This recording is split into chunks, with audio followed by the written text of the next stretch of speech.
ತೀರ್ಥಹಳ್ಳಿ ಶಾಸಕ ಆರಗ ಜ್ಞಾನೇಂದ್ರರಿಂದ ಅವಾಚ್ಯ ಶಬ್ದವನ್ನ ಬಳಕೆ ಮಾಡಿದ್ದಾರಂತೆ ಶಾಸಕರು ಸಾರ್ವಜನಿಕವಾಗಿ ತಾಲೂಕು ಕಚೇರಿ ಮುಂದೆ ಅವಾಚ್ಯ ಶಬ್ದವನ್ನ ಬಳಕೆ ಮಾಡಿದ್ದಾರಂತೆ ಇದು ಸಂಬಂಧಪಟ್ಟಂತೆ ಬ್ರೇಕಿಂಗ್ ನ್ಯೂಸ್ ಬರ್ತಿದೆ ತೀರ್ಥಹಳ್ಳಿ ಶಾಸಕ ಆರಗ ಜ್ಞಾನೇಂದ್ರರಿಂದ ಅವಾಚ್ಯ ಶಬ್ದವನ್ನ ಬಳಕೆ ಮಾಡಿದ್ದಾರಂತೆ ಸಾರ್ವಜನಿಕವಾಗಿ ತಾಲೂಕು ಕಚೇರಿ ಮುಂದೆ ಅವಾಚ್ಯ ಶಬ್ದವನ್ನ ಬಳಕೆ ಮಾಡಿದ್ದು ಲೋಕಸಭಾ ಉಪಚುನಾವಣೆ ವೇಳೆ ಗ್ರಾಮ ಸೇವಕರಿಂದ ಜೈ ಜೆಡಿಎಸ್ ಎಂದು ಪೋಸ್ಟ್ ಮಾಡಿದ್ದಾರಂತೆ ಫೇಸ್ಬುಕ್ ನಲ್ಲಿ ಜೈ ಜೆಡಿಎಸ್ ಎಂದು ಪೋಸ್ಟ್ ಹಾಕಿದ್ದಂತೆ ಗ್ರಾಮ ಸಹಾಯಕ ತೀರ್ಥಹಳ್ಳಿಯ ಸಾಲು ಗ್ರಾಮ ಸಹಾಯಕ ಸಂತೋಷ್ ಈ ಪೋಸ್ಟ್ ಅನ್ನ ಮಾಡಿರುವಂತದ್ದು ಹೀಗಾಗಿ ಆಗ ಚುನಾವಣಾಧಿಕಾರಿ ತಹಶೀಲ್ದಾರ್ಗೆ ಬಿಜೆಪಿ ಪಕ್ಷ ದೂರು ನೀಡಿದೆ ನಿನ್ನೆ ಪ್ರತಿಭಟನೆ ವೇಳೆ ದೂರಿನ ಬಗ್ಗೆ ಬಿಜೆಪಿ ಮುಖಂಡರು ವಿಚಾರಿಸಿದ್ದಾರೆ ಮಾತುಕತೆ ನಡೆಸಿ ಹೊರಬಂದಾಗ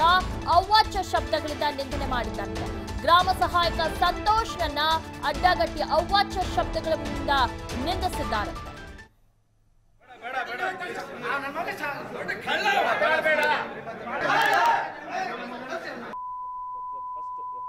ಸರ್ಕಾರಿ ನೌಕರ ಅಂತ ಗೊತ್ತಿದೆ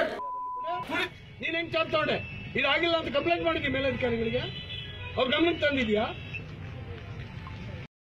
ನಿಮ್ಗೆ ಐಷಾರಾಮಿ ಜೀವನಕ್ಕೆ ಯಾವನಾರು ಸಾಮಾನ್ಯ ಜನ ಬಂದ್ರೆ ದಿಮಾಕ ಮಾಡ್ತೀರ ಅವನಿಗೆ ಕೆಲಸ ಮಾಡ್ಕೊಡೋದಿಲ್ಲ ಎಷ್ಟು ಕಟ್ಟಕ್ ಬಾಕಿ ಇದೆ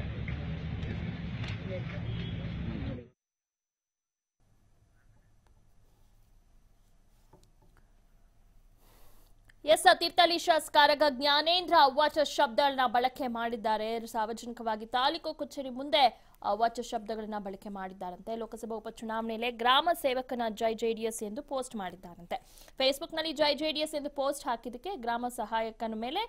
ಏನು ಈ ರೀತಿ ಶಬ್ದವನ್ನ ಬಳಕೆ ಮಾಡಿದ್ದಾರೆ ತೀರ್ಥಹಳ್ಳಿಯ ಸಾಲೂರು ಗ್ರಾಮ ಸಹಾಯಕ ಸಂತೋಷ್ ಈ ಪೋಸ್ಟ್ ಅನ್ನು ಮಾಡಿದ್ದಾರೆ ಹೀಗಾಗಿ ಆಗ ಚುನಾವಣಾಧಿಕಾರಿ ತಹಶೀಲ್ದಾರ್ಗೆ ಬಿಜೆಪಿ ದೂರನ್ನ ನೀಡಿದ್ದು ನಿನ್ನೆ ಪ್ರತಿಭಟನೆ ವೇಳೆ ದೂರಿನ ಬಗ್ಗೆ ಬಿಜೆಪಿ ಮುಖಂಡರು ಕೂಡ ವಿಚಾರಿಸಿದ್ದಾರೆ ಮಾತುಕತೆ ನಡೆಸಿ ಹೊರಬಂದಾಗ ಅವಾಚ್ಯ ಶಬ್ದಗಳಿಂದ ನಿಂದಿಸಿದ್ದಾರಂತೆ ಗ್ರಾಮ ಸಹಾಯಕ ಸಂತೋಷ್ನನ್ನ ಅಡ್ಡಗಟ್ಟಿ ಅವಾಚ್ಯ ಶಬ್ದಗಳಿಂದ